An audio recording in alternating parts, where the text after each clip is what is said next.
اگر آپ چاہتے ہیں کہ ہماری ویڈیو بر وقت آپ تک پہنچ جائیں تو ہمارے چینل کو سبسکرائب کر کے بیل آئیکن کے بٹن کو دبا دیں اور ہمیں لائک اور شیئر بھی کر لیں۔ Thank you.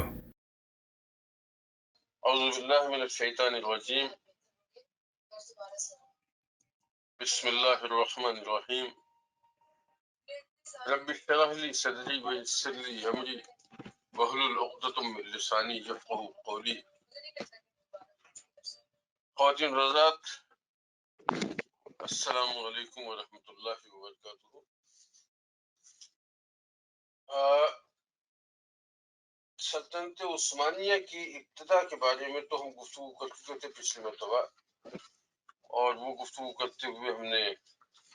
کیا کہتے ہیں اپنے سلجوقی خاندان کے بارے میں بھی گفتگو کی تھی، تھوڑا سا یہ اندازہ کرانے کے لیے کہ ان سے تعلق جو ہے وہ کس طرح سے بن رہا ہے عثمانیوں سے۔ اس میں صرف ایک بات ایسی آ گئی تھی، وہ یہ تھی کہ جو ارطغرل کی وائف جو تھی حلیمہ خاتون، وہ جو ہے وہ غیاث الدین کی خسرو کی بیٹی تھی یا بھتیجی تھی۔ تو اس سلسلے میں میں نے کئی جگہ دیکھا، اور یہ کوئی بالکل کنکلوسیو بات نظر نہیں آتی، تو اس بات کو بس یہی رکھ لیجیے۔ اگر بیٹی تھی تو بھی ٹھیک اور بھتیجی تھی تو بھی ٹھیک، اس لیے کہ یہ بات ٹھیک ہے کہ جو ڈرامہ ہے اس میں اس کو بھتیجی ظاہر کیا ہے۔ مشکل یہ ہے کہ اس زمانے کی تاریخ جو ہے وہ اویلیبل نہیں ہے، اس کو کسی طرح سے لوگوں نے گیپس فل کرنے کی کوشش کی ہے، اور اس کو کوئی مصدقہ بات بالکل نہیں آ سکی۔ تو اس سلسلے میں جو سب سے زیادہ تصدیق شدہ بات ہم سمجھ سکتے ہیں وہ یہی سمجھ سکتے ہیں کہ یہ ڈرامہ جو ہے اس کو کرتے ہوئے اگر انہوں نے اپنے طور پہ جو اپنے علاقے میں تحقیقات کی ہوں گی، اس میں اگر یہ فیصلہ انہوں نے کر لیا ہے تو ہم اس فیصلے کو مان لیتے ہیں۔ ایک بات تو یہ تھی۔ اچھا، دوسری بات شروع کرنے سے پہلے یہ ذہن میں رکھیے کہ ہم نے رومی سلطنت کے بارے میں بھی بات کی تھی اس پچھلے ہفتے میں، کہ ایک تو وہ جو ہم رومن امپائر کی بات کرتے ہیں، بہت گریٹ رومن امپائر، وہ تو روم کے دارالحکومت روم تھا اور پھیلی ہوئی تھی بہت زیادہ، اور پھر یہ بھی تذکرہ ہوا تھا کہ اس کے بعد اس کے دو حصے ہو گئے، اور ایک مغربی روم جس کا دارالحکومت روم ہی رہا، تو as a matter of fact اصل روم حکومت جو تھی وہی تھی، لیکن اس پر جو ہے وہ شمالی یورپ اور روس کے وحشی قبائل کے حملے بہت ہوتے رہے، اس نے اسے بہت کمزور کر دیا۔ پھر اس کے بعد وہ دو حصوں میں تقسیم ہوئی، ایک وینس ایک مرکز بنا، دوسرا جنیوا مرکز بنا، اور پھر اس کے بعد وہاں بھی کافی تبدیلیاں آتی رہیں، تو عملاً جو ہے وہ حکومت جو ہے وہ ختم تو نہیں ہوئی، لیکن عملاً اسے ختم ہی سمجھنا چاہیے۔ اچھا، لیکن اس کا دوسرا حصہ جو تھا، جو مشرقی روم کہلایا، اس کا دارالحکومت جو ہے وہ قسطنطنیہ بنا، اور یہ پریکٹیکلی تمام عیسائی قوتوں کا مرکز بن گیا، اور اس کا جو دائرہ پھیلا تو وہ اس میں مصر اور فلسطین اور شام اور جارڈن وغیرہ کے سارے علاقے بھی اس میں آ گئے، اور یورپ جو ہے اس کا بھی بڑا حصہ، اور جو مغربی روم کا مرکز تھا وہ بھی وہ ٹیکنیکلی الگ رہا، لیکن چونکہ طاقت ان کے پاس تھی لہٰذا ان کے ذریعے سے ضرور آ گیا۔ اچھا، یہ یہاں تک تو بات ہم نے پچھلے مرتبہ کر لی تھی، اور یہ سمجھ لیں کہ جو اس وقت کا ترکی ہے وہ ظاہر پورا کا پورا اس وقت سلطنت روم میں شامل تھا، اور سلطنت روم میں وہی شامل نہیں تھا بلکہ ظاہر میں نے جیسا عرض کیا کہ اس سے ملحقہ علاقے جس میں شام فلسطین وغیرہ بھی تھے وہ سب بھی شامل تھا، لیکن یہ حصہ جو ہے یہ سب مطلب اس میں دو ٹکڑے اس کے ذہن میں رکھنے چاہیے. ایک تو ایشیا مائنر یا ایشیا کوچک اسے کہتے ہیں کہ اس کا حصہ تھا جو اس وقت ٹرکی کا جو ایسٹرن بارڈر سمجھ جائے، ایسٹرن بارڈر نہیں بلکہ مڈ ٹرکی سے اگر دے لیجیے تو مطلب وہ ایشیا مائنر کا حصہ ہے. اور ٹرکی کا جو ویسٹ ہے، بلکہ میرا خیال سے میں اگر آپ کو اس میں ایک منٹ، جی یہ اگر یہ نقشہ اگر آپ لوگوں کو نظر آ رہا ہو تو مشرق میں اس وقت اس کی سرحدیں جو ہیں ایران سے مل رہی ہیں، آرمینیا سے مل رہی ہیں، اور عراق سے مل رہی ہیں، سیریا سے مل رہی ہیں. تو یہ جو ہے یہ سمجھتے کہ یہ اس کا جو تقریباً یہ یہاں سے جو حصہ ہے یہ حصہ تو یورپ کا حصہ ہے، اور یہ حصہ جو ہے یہ ایشیا مائنر کا حصہ ہے. تو بڑا حصہ ہے جو ایشیائی کوچک کا حصہ ہے. لیکن یہ بات ذہن میں رہے کہ یہ جو ہے یہ جو اس کے مشرق میں اور جنوب میں جو جگہ ہیں، یہ رومن امپائر کے زمانے میں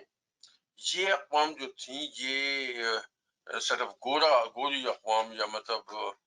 یورپین اقوام نہیں تھی. لیکن تو یہ پورا حصہ جو ہے جو اس وقت ٹرکی ہے، یہ پورا کا پورا اس وقت روم کے پاس تھا. اور جس میں سے کچھ حصہ اگر آپ غور فرمائیں، یہاں پہ کہیں پہ قونیا ہے، یہ جہاں ٹرکی لکھا ہوا ہے اس کے بالکل نیچے قونیا ہے. یہ قونیا مرکز تھا سلجوقی حکومت کا، اور یہ تھوڑا سا علاقہ سلجوقیوں کے پاس تھا، باقی سارا جو ہے وہ رومن امپائر کے تحت تھا. اس صورتحال میں یہ صورتحال ملی تھی عثمانیوں کو جو وہاں تھے. یہ تھوڑا سا اس کا سمجھنا ضروری ہے، اس لیے کہ اس کے بغیر بات جو ہے وہ بالکل صحیح معنوں میں اس کو مطلب اس علاقے کو سمجھنا اتنا زیادہ آسان نہیں ہے. اس میں ایک بات اگر دہرا دیں آپ، کس سال ایئر کی ڈیٹ، کس ایئر کی بات ہو رہی ہے، وہ سمجھنے میں آسانی ہوتی ہے. ہاں یہ بالکل مناسب بات ہے. یہ بات سمجھیے کہ ہم بات کر رہے ہیں عثمان خان کا زمانہ ہے 1289 سے لے کے 1299 بلکہ 1281 سے لے کے 1326 کا. تو Ottoman empire as a matter of fact establish ہوئی ہے 1299 میں، جس وقت غیاث الدین کے خسرو کی ڈیتھ ہوئی ہے. اس کے بعد سے باقاعدہ آٹومن امپائر جو ہے کہلائے تو یہ امیر ہی ہیں، لیکن حکومت ان کی باقاعدہ انڈیپینڈنٹ قائم ہو گئی تھی. تو یہ 1299 سے شروع ہوئی ہے، اور اس کے بعد پھر سلسلہ اسی طرح سے باقی اور چلتا رہا ہے آگے.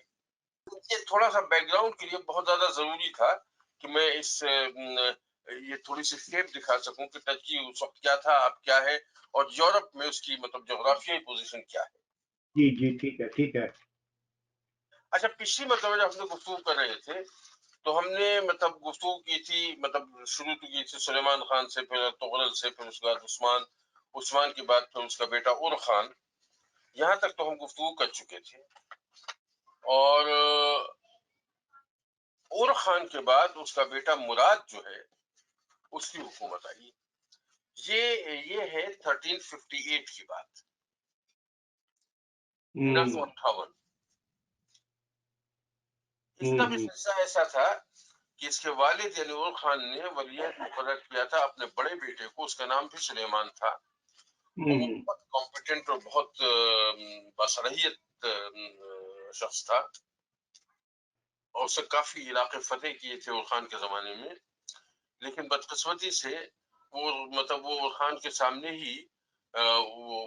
گھوڑے سے گر کے اس کا مطلب اس کی ڈیتھ ہو گئی. اور ایک سال بعد پھر مطلب خان جو ہے اس کی بھی ڈیتھ ہو گئی. تو پھر اس کے انتقال پہ اس کو مراد خان کو وہ مطلب ولیعہد مقرر کیا گیا، اور پھر مراد نے ٹیک اوور کیا اپنے باپ کے انتقال کے بعد حکومت کو. میں کہنا تھا کہ جس وقت اس کو حکومت ملی ہے مراد کو، اس کی عمر 40 سال تھی. اور اس کا ارادہ تو شروع سے ہی یہ تھا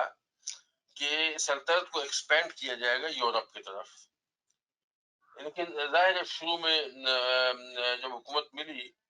اس وقت سے ایسے حالات ملے کہ جو سلجوقی حکومت کی باقیات تھیں وہاں بغاوتیں وغیرہ ہو گئیں، تو ان کو اس پر مطلب اسے توجہ دینی پڑی کافی۔ 2 سال بعد یعنی 1358 میں 1358 میں اس نے حکومت سنبھالی، 1360 میں اس نے پہلا حملہ کیا ایڈریانوپل پہ۔ اچھا، ایڈریانوپل پہ حملہ کیا اور حملہ کرنے کے بعد اس کو فتح کیا، اور اس کو فتح کرنے کے بعد اسے دارالحکومت بنایا۔ جب تھوڑا سا میں پھر واپس جاؤں گا، اچھا یہ خیال ہے کہ ہم یہ بات پچھلی مرتبہ کر چکے تھے کہ اور خان کے زمانے میں، عثمان خان کے زمانے میں، اور خان سے پہلے عثمان خان کے زمانے میں جب یورپ کی طرف ایکسپینشن شروع کیا گیا ہے تو بلوچا جو ہے، یعنی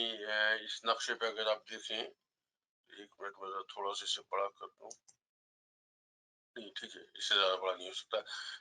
بلوچا آپ کو یہاں نظر آئے گا، یہ سجی بلوچا جو ہے، اس کو جب انہوں نے فتح کیا تو عثمان خان نے اس کو اپنا دارالحکومت بنایا، بلکہ سوری عثمان خان کے زمانے میں بلوچا کے فتح ہونے کی خبر آ گئی تھی، لیکن یہ کیا کہتے ہیں، یہ وصیت کر کے مرا کہ میری تدفین بلوچا میں کی جائے اور اس کے بعد بلوچا کو دارالحکومت بنایا جائے۔ دارالحکومت ایکچولی یہ بنا ہے اور خان کے زمانے میں، اور یہ دارالحکومت رہا عثمانی سلطنت کا۔ پھر جب ہم اب آئے ہیں مراد کے زمانے میں، تو پھر ان کے زمانے میں ایڈریانوپل یہ علاقہ جو ہے یہ فتح ہوا، اور پھر اس کو دارالحکومت بنایا گیا اسلامی عثمانی سلطنت کا، اور یہ عثمانی سلطنت کا دارالحکومت رہا سلطان محمد فاتح تک۔ جب قسطنطنیہ فتح ہوا ہے جسے اب استنبول کہتے ہیں، تو پھر اس کے بعد وہ اس کا کیپٹل جو ہے وہ قسطنطنیہ ہو گیا۔ لیکن یہ میں خاص طور سے دکھانا چاہتا تھا اس وجہ سے کہ ابتدا تو ہوئی تھی انقرہ سے، اور پھر اس کے بعد مرکز بنا قونیہ، پھر اس کے بعد جب عثمانی حکومت قائم ہو گئی تو کیپٹل شفٹ ہوا برسا، اور برسا کے بعد مراد خان کے زمانے میں ایڈریانوپل جو ہے وہ اس کا کیپٹل بنا، اور پھر اس کے بعد آگے چلیں گے تو معلوم ہوگا کہ پھر ایک سٹیج پہ قسطنطنیہ جو ہے وہ مرکز بن گیا۔ یہ ایڈریانوپل جو ہے یہ جو ہے یہ دیکھیے یہاں تھوڑا سا میرا نظر آ رہا ہے، یہ گریس کا علاقہ ہے، یہ گریس لکھا ہوا بھی ہے، اس کو میں دوسرے نقشے پہ لے لوں زیادہ صاف نظر آئے گا، لیکن وہاں یہ ایڈریانوپل اسٹیج نظر نہیں آئے گا، تو بلکہ دیکھیے تو یہ گریس کا علاقہ ہے، تو ایڈریانوپل کہیں اس جگہ آتا ہے، سم ویئر اراؤنڈ یہ ویسٹرن تھریس کے علاقے میں، یہاں اس جگہ کہیں تقریباً آتا ہے ایڈریانوپل۔ یہ جو ہے یہ اس کا اچھا، اب جب یہ اتنا علاقہ فتح ہو گیا، اب یورپ کو صحیح معنوں میں تشویش ہوئی، یہ جو ہے یہ تو ہمارے لیے خطرہ بنتے چلے جا رہے ہیں۔ تو پھر اس کے بعد بلغاریہ، سربیا، ہنگری، بوسنیا، ان سب کی فوجیں اکٹھا ہوئیں اور پوپ سے درخواست کی گئی، پوپ نے باقاعدہ متواز شروع کیے پورے یورپ میں، مطلب اس کو مذہبی جنگ بنایا، بالکل جیسے صلیبی جنگیں ہوئی تھیں اسی طرح سے اس کو مذہبی جنگ کا وہ دیا، اور تمام متحدہ عیسائی افواج جو ہیں انہوں نے باقاعدہ اس پر حملہ کیا۔ لاکھوں کی فوج تھی، اور اس کے مقابلے میں مراد کے پاس جو فوج تھی اس کی کل تعداد 20,000 افراد کی تھی، اور لیکن اس کا مقابلہ کیا گیا اور فتح ہوئی۔ اس فوج کی سربراہی ایک شخص کے پاس تھی، اس کا تذکرہ ہو سکتا ہے کہیں آج تو نہیں، لیکن ممکن ہے کہیں آگے چل کے اس کا نام آپ کے سامنے آئے. اس شخص کا نام لالا شاہین تھا. لالا شاہین جو ہے یہ مراد کا تعلیق بھی تھا اور فوج کا سپہ سالار بھی تھا. تو اس کی سربراہی میں 20,000 کی فوج کے ساتھ عیسائی افواج کا مقابلہ کیا گیا اور بڑی ظاہر ہے بہت بڑی گھمسان کی جنگ ہوئی. اور لیکن بہرحال اس کے بعد وہ جو ہے اس کو فتح کر لیا گیا. تھریس اور رومیلیا کے صوبے جو ہیں اس میں بڑے علاقے جو ہیں وہ رومیو ان کے کیا کہتے ہیں عثمانیوں کے تحت آ گئے. یہ بات ہے سن 1363 کی 1363 اور ہجری سال تھا سن 765. یہ سن 765 ہجری کی بات ہے جو سن 1363 عیسوی تھا. اس وقت یہ عیسائیوں کی فوج جو اس نے حملہ کیا اور شکست کھائی اور کافی بڑے علاقے کو ان کے ہاتھ سے نکل گیا. لیکن اس کے پھر تقریباً 15 سال بعد سن 778 میں ایک دوسری کوشش کی. اس مرتبہ جو ہے جو متحدہ فوج تھی وہ بلغاریہ، سربیا، ہنگری، بوسنیا، یہ سب پولینڈ بھی شامل ہو گیا اور قسطنطنیہ بھی شامل ہوا ان کے ساتھ، اور پوپ کی افواج جو ہے وہ بھی ساتھ میں آئی. لیکن یہ کہ اس میں بھی ان کو شکست ہوئی اور اتنی شدید شکست ہوئی کہ بڑی مشکل سے ان لوگوں کو اپنی جان بچانا پڑی. یعنی جب میں بڑی مشکل سے کہہ رہا ہوں تو اس میں یہ اندازہ لگائیے کہ سربیا کا جو بادشاہ تھا اس نے مطلب باقاعدہ اطاعت اختیار کرنے کا وعدہ کیا اور سالانہ خراج دینے کا کی ادائیگی پہ، اور وہ خاصی ہیوی اماؤنٹ تھی جس پر اس کو معافی ملی اور وہ اس کی حکومت سے واپس تو مل گئی، اس میں تو کوئی شبہ نہیں. لیکن یہ کہ وہ ایک طرح سے عثمانیوں کے تحت وہ حکومت ملی، تو ایک طرح سے عثمانی صوبہ بن گیا وہ اس کا علاقہ. اسی طرح سے بلغاریہ کا جو بادشاہ تھا اس نے جان بچائی ہے اور اپنے علاقے کو بچایا ہے. اس نے مطلب اپنی ایک بیٹی کو مطلب اس کی شادی مطلب سلطان سے کی اور اس طرح سے مطلب اس کی جان چھٹی. قسطنطنیہ کا جو قیصر تھا، قیصر قسطنطنیہ، اس نے اپنی 3 بیٹیاں شاہی خاندان میں دی کہ ایک بادشاہ کے ساتھ ایک شادی ہو جائے اس کی اور 2 جو ہیں 2 شہزادوں کے ساتھ. تو اس طرح سے مطلب یہ کہ انہوں نے اپنی سلطنتوں کو بچایا ہے. میں مطلب یہ بات صرف اس لیے کر رہا ہوں کہ خیال رہے کہ یہ بات کہنے کو تو بہت اچھی نہیں لگتی کہ بھئی ایسا ہے کہ مطلب ان کی بیٹیاں جو ہیں وہ ایکسپٹ کر لی گئیں. لیکن بہرحال ایک رواج بھی تھا اس زمانے میں، کچھ تھوڑا سا یہ بھی تھا کہ اس بہانے سے اگر مطلب یہ کہ کوئی رشتہ داریاں جو ہیں وہ آ جائیں تو اس کی وجہ سے پھر دوبارہ جنگ کرنے میں دقت ہوتی تھی، اپنے لوگوں کو بچانا ہوتا تھا. لیکن کہنے کا مقصد یہ ہے کہ اگر آپ کو صلح کرنی پڑے اس بنیاد پہ کہ اپنے گھر کی عورتیں جو ہیں دوسرے کے حوالے کرنی پڑیں، اس سے قطع نظر کہ دوسرے کا رویہ کیا تھا، اچھا تھا نہیں برا تھا، تو اس سے آپ یہ اندازہ کر سکتے ہیں کہ کس حیثیت میں اور کس کیفیت میں وہ لوگ آگے ہوں گے یورپ کے علاقے جو انہوں نے اس طرح سے فتح کیے ہیں. لیکن ظاہر ہے مطلب اب یہ خیال رہے اس کے ساتھ ساتھ کہ یہ بڑا مشکل وقت تھا پورے یورپ پہ. پورے یورپ پہ اس لیے خاص طور سے بڑا مشکل وقت تھا کہ عثمانی حکومت جو ہے وہ پورے یورپ کے لیے خطرہ بن گئی تھی، اور پورے یورپ کے لیے جب خطرہ بن گئی تھی تو یہ ہو نہیں سکتا تھا کسی طرح سے کہ وہ بالکل مطلب یہ کہ خاموش ہو کے بیٹھ جائیں اور ایک آدھ شکست کے بعد پھر وہ بالکل مطلب بالکل مطیع و فرما بردار ہو جائے. تو ظاہر ہے مطلب کہیں نہ کہیں سے کوئی نہ کوئی چیز اٹھتی رہتی تھی. قیصر قسطنطنیہ کی میں نے بات کی، کہنے کو تو اس مطلب کہ 3 بیٹیاں تھیں کہ اس نے جان چھڑائی تھی، لیکن ظاہر ہے اس کے باوجود صورتحال ایکسیپٹیبل تو نہیں تھی، تو اس نے خاموشی سے 31 سے عیسائی اتحاد کی کوشش کی، لیکن مطلب اس میں سے ناکامی ہوئی۔ ناکامی اس لیے ہوئی کہ اس کے اپنے جو عیسائی ریاستیں تھیں انہوں نے اس کا ساتھ دینے سے انکار کر دیا، اور ظاہر یہ کاوشیں جو اتحاد کی تھیں اسے یہ بھی معلوم تھا اچھی طرح سے کہ یہ بالکل خفیہ اور خاموش تو رہ نہیں سکتی، تو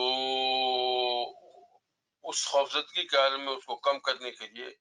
اس نے بادشاہ کے پاس یعنی مراد کے پاس اس نے مطلب ایک درخواست بھیجی کہ میرا بیٹا جو ہے اسے آپ ینگچری فوج میں داخل کر دیں۔ میں نے ینگچری فوج کے بارے میں پچھلے میں تو عرض کیا تھا کہ ایک خصوصی فوج تھی جو بادشاہ نے بنوائی تھی، اور اس میں زیادہ تر کیا بلکہ اس کی خصوصیت یہ تھی کہ اس میں ینگ عیسائی قیدی جو تھے وہ یا مطلب یہ کہ عیسائی رعایا میں سے بڑے باصلاحیت منتخب کر کے 1000 لوگ منتخب کیے جاتے تھے، اور ان کو باقاعدہ ان کی تعلیم و تربیت کی جاتی تھی، ان کی ٹریننگ دی جاتی تھی، وہ ان کو مسلمان بنایا جاتا تھا۔ اب مسلمان بنائے جانے میں اگر یہ کہا جائے کہ تلوار کے زور سے مسلمان بنایا جاتا تھا تو یہ بات بالکل درست نہیں ہوگی، اس سے تلوار کے زور وہاں کوئی نہیں ہوتا تھا، لیکن یہ کہ ان کی تعلیم و تربیت اس انداز سے ہوتی تھی کہ وہ مسلمان ہو جاتے تھے۔ ظاہر اس میں کوششیں بھی شامل ہوں گی مسلمان بنانے میں، کچھ کوششیں بھی شامل ہوں گی، لیکن وہ کوششیں جو تلوار کے زیر اثر نہیں تھی، وہ تبلیغ کے زیر اثر تھی۔ تو یہ مطلب اب یہ ینگ چری فوج جو ہے کچھ اسے ینگ چری کہتے ہیں، کچھ لوگوں نے اسے صرف ین چری کہا ہے، اور ایک روایت میرے پاس سے ملی کہ اصل میں نہ ینگ چری ہے نہ ین چری ہے، ایکچولی جانصاری ہے، جانصاری فوج جو بادشاہ کے لیے جانصار ہوتی تھی، جو یورپ میں مطلب ین چری کے نام سے مطلب مشہور ہوئی، تو اسی نام وہی نام اسے مستقل مل گیا۔ بہرحال تو یہ اس نے مطلب قسطنطنیہ کا بادشاہ جو تھا جسے قیصر کہتے تھے، اس نے باقاعدہ مطلب اپنے بیٹے کو درخواست کی کہ اس فوج میں شامل کر لیا جائے، تو یہ ایک طرح سے مطلب یہ کہ اسے بات برابر کرنے کی کوشش کی تھی، لیکن بادشاہ نے اس کی بات پہ خوش ہوا کہ میرے یہ مطلب بہرحال ایک طرح سے اطاعت کا اظہار تو تھا۔ اچھا، لیکن اس کے بعد پھر ایسا ہوا کہ شاہ مراد کو کچھ جو ایشیائی حصہ تھا، ایسٹرن سائڈ کا جو علاقہ ان کے پاس تھا، ایشیا کوچک کا یا ایشیا مائنر کا، وہاں پہ مسائل کھڑے ہوتے رہتے تھے، اس لیے کہ سلجوقی حکومت کی باقیات بھی وہاں تھیں، اور کچھ تھوڑا سا آس پاس جو آذربائیجان اور آرمینیا اور شام وغیرہ کے علاقے تھے، وہاں سے بھی کہیں نہ کوئی بغاوت ہوتی رہتی تھی کچھ تھوڑا بہت، تو وہاں کچھ شورش پڑی، تو بادشاہ مراد کو وہاں جانا پڑا، اور جب وہاں جانا پڑا تو ایڈریانوپل میں اس نے اپنے بیٹے ساوجی کو وہاں کا مطلب ایک سے حکمران بنایا، اس کے حوالے کر کے وہ چلا گیا۔ اچھا، یہ بات خاص طور سے اس کا تذکرہ بہت ضروری اس لیے ہے کہ ساوجی جو ہے وہ بیٹا تھا مراد کا، دوسری طرف قیصر قسطنطنیہ کا بیٹا تھا، ان دونوں کی آپس میں دوستی ہوئی، اور اسے قیصر قسطنطنیہ کے بیٹے نے سمجھایا بجھایا کہ بھئی ایسا ہے کہ اصل میں حکومت کرنے والے تو ہم لوگ ہیں، ہمارے باپ تو ہمارے پر پریشانی کا باعث بنتے ہیں، تو مطلب کہ ہمیں اپنی مطلب انڈیپینڈنس جو ہے اس کا اعلان کر دینا چاہیے، اور یہ حکومت ان سے چھین لے جانی چاہیے۔ کچھ اس کی حماقت تھی ساوجی کی، کچھ کم فہمی تھی، کچھ ترغیب زیادہ تھی، جو کچھ بھی ہوا بہرحال اس نے بغاوت کر دی۔ تو یہ جو کیا کہتے ہیں مغربی حصہ تھا ترکی کا، جس کا مرکز ایڈریانوپل تھا، ایڈریانوپل ویسے تو مطلب پوری عثمانی سلطنت کا کیپٹل تھا، لیکن یہ کہ چونکہ مغربی علاقے میں تھا بلکہ یورپ کا حصہ تھا وہ،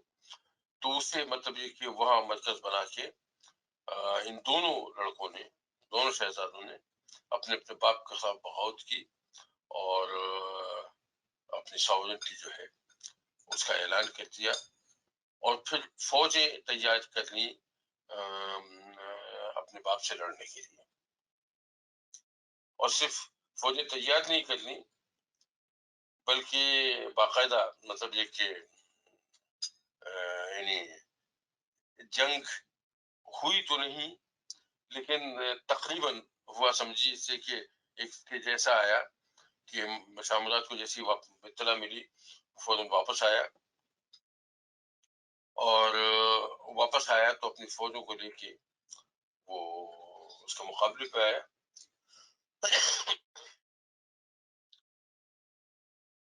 جب مقابلے پہ دونوں فوجیں اکٹھا ہو گئیں تو ایک دن شاہ مراد، ابھی دیکھیے بڑی جرت کی بات ہے، بڑی ہمت کی بات ہے کہ شاہ مراد جو ہے وہ اکیلا نکل کے اور ان کی فوج میں چلا گیا، بیٹے کی فوج میں، اور وہاں جا کے اس نے اناؤنسمنٹ کیا کہ تم میں سے جو لوگ اب بھی مطلب واپس آ جائیں ان کے لیے معافی ہے، اور جو لوگ واپس نہیں آئے ان کو نہایت سخت سزا دی جائے گی، شکست تم لوگوں کو مقدر ہے، اور وغیرہ وغیرہ. اس موضوع پر اس نے گفتگو کی، اور نتیجہ یہ ہوا کہ فوج کا بڑا حصہ جو ہے اس نے مراد زندہ باد کے نعرے لگا کے اس کے ساتھ شریک ہو گئی، اور سعودی کی فوج جو ہے وہ تقریباً ختم ہو گئی، بہت محدود چند آدمی اس کے ساتھ رہ گئے. تو جنگ تو پریکٹیکلی ہوئی نہیں، لیکن سعودی کو گرفتار کر لیا گیا، قسطنطنیہ کے جو قیصر کا بیٹا تھا اس کو بھی گرفتار کر لیا گیا، اور ظاہر ہے بادشاہ سے بغاوت تھی، بیٹا ہو یا کوئی بھی ہو، تو بادشاہ نے پہلی تو سزا کے طور پہ اس کو اندھا کروایا اور پھر اس کے بعد اسے قتل کروا دیا سعودی کو. یہ تو ہوا سعودی کا انجام. اور جو قیصر کا بیٹا تھا اس کو اس نے قیصر کے پاس بھیج دیا کہ اس کو سزا تم خود دو. اب قیصر اسے سزا نہیں دینا چاہتا تھا، حالانکہ بغاوت اس نے بھی کی تھی، لیکن یہ کہ وہاں معاملات شاید کچھ دوسرے تھے تو سزا نہیں دینا چاہتا تھا، لیکن چونکہ بہت ہی زیادہ مشکل میں تھا لہٰذا اس نے اسے مارا تو نہیں، اسے اندھا کروا دیا اپنے بیٹے کو بھی، لیکن کچھ اس ترکیب سے کروایا کہ کچھ عرصے بعد مطلب اس کے علاج معالجے سے اس کی آنکھیں ٹھیک ہو گئی.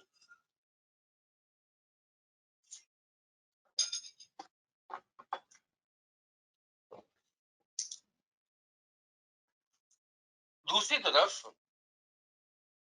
ایک بار پھر قونیہ میں بغاوت ہوئی، اور جب میں قونیہ میں بغاوت کہتا ہوں تو وہ مطلب یہ کہ وہ سلجوقی بغاوت ہے.